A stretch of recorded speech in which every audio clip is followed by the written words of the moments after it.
this video we will learn about lists in Python. So Python lists are another data type which you can use to store more than one values, right? So very important and very much used data type in Python, data structure. We will learn this.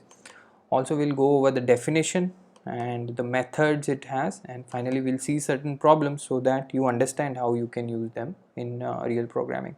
Going over definition, lists are a compound data type. What that means is they are used to store more than one values.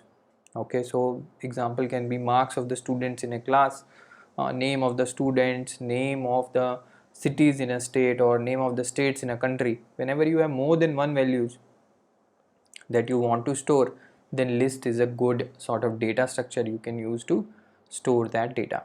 Okay, and the syntax is very simple. It starts with a square bracket and all the elements are separated by a comma. So we will see in real example how this work.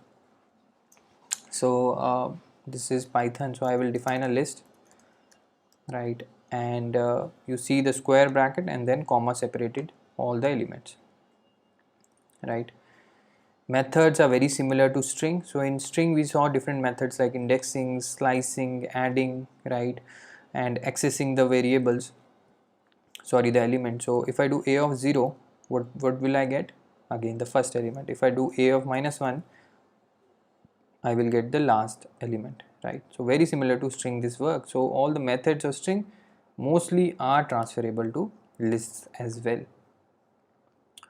Adding, say I define another list, so I can add the two, right? So simple, very simple, right?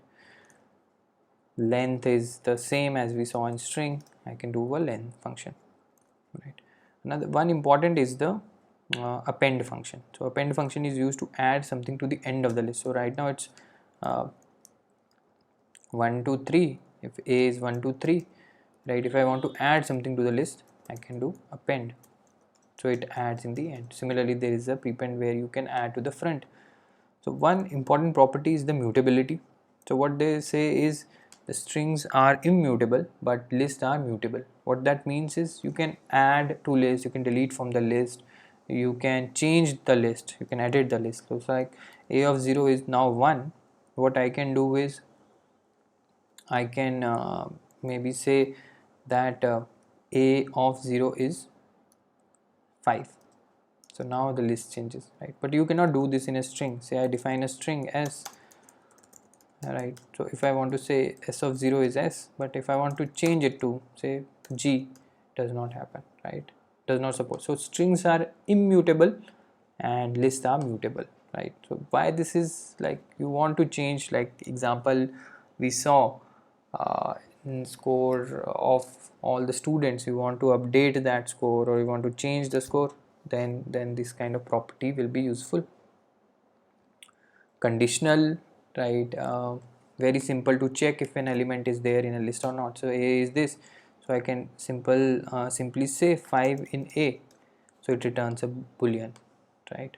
If I say 9 in a, so it just returns the other boolean, right? So very simple property for conditional. Another important property is the iteration, right? So suppose there is a list of strings, simple cat, mat, rat, right? So this is a list. How can I check? Type of words should give me type class list. So it's a list with a list of strings, right? Each element is a string, comma separated, starting with a square bracket. First element, how can I access? Right, very simple. Last element. Now I want to iterate, I want to move and access each element. So very simply there is a for loop which I can use. So I can say for word in words and print word. Okay, so what is now happening is each of the element is being printed. So this word takes the value of each of the element of this list.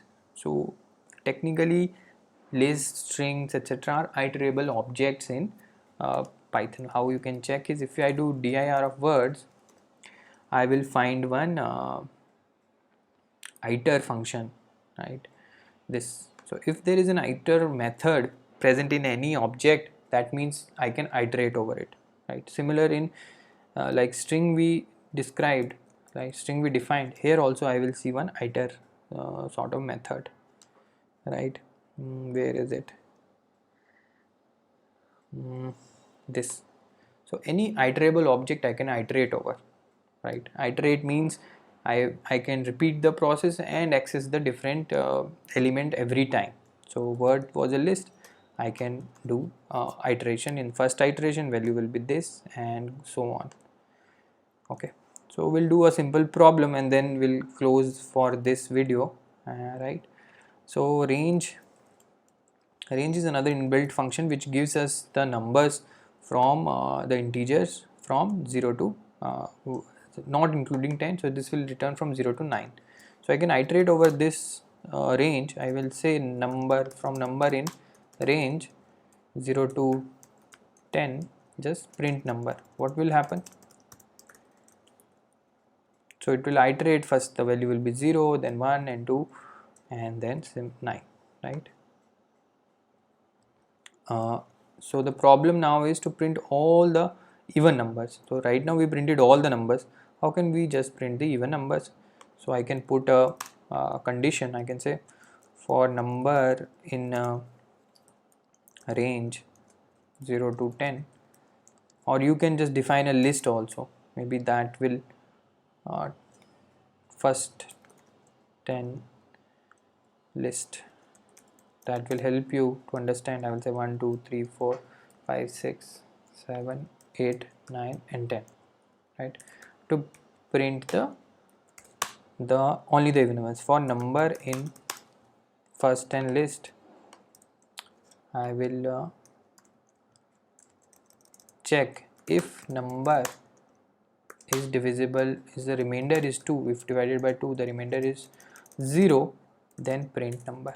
Remember this remainder function, also called the modulo function, which gives the remainder. So the number if divided by 2 has 0 remainder, then it's an even number and that's what we want to print, right? So you can see, so you only printed the even number.